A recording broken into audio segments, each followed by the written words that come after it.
Thanks very much for agreeing to see me today and for letting me videotape our conversation. That's not a problem, don't worry. I only wish I had more time, but I'm afraid we will have to keep it quite brief. Oh, absolutely, absolutely. So, as you know, Markus Schoenberg was my uncle, and I'm trying to find out a little bit more about him. I'm also sharing my information with a journalist who's working on the story of his death. Okay, well, firstly, can I just say that I'm sorry for your family's loss. I didn't know Markus personally, but I did admire his work, especially in the last few years. Public engagement work is vital if we're to progress in this field in a healthy manner. Why is that? Well, just look at GM foods. As soon as the media portray you as producing Frankenstein foods or playing God, then it does become increasingly difficult to do progressive work in these fields. The real GM food story is the tens of thousands of lives saved in India and other parts of Asia with modified rice.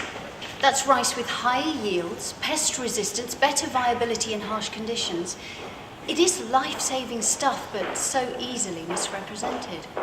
Can I ask you specifically about the issue of biopiracy? Markus was in Peru, and the people arrested for his murder accused him of being a biopirate.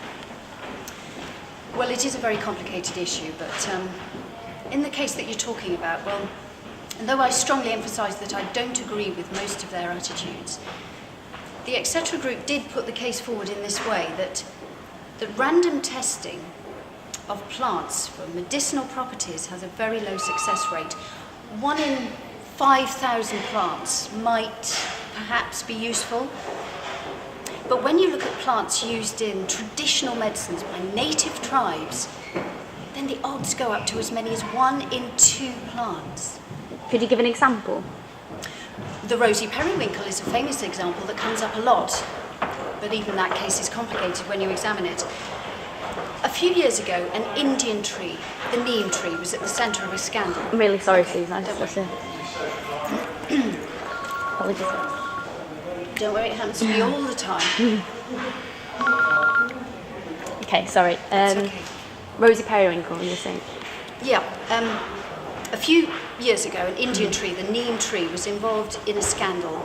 A US company patented an antifungal extract from its bark, almost certainly guided to the bark by local Indian knowledge of the bark's properties. It took until 2005 to overturn the patent.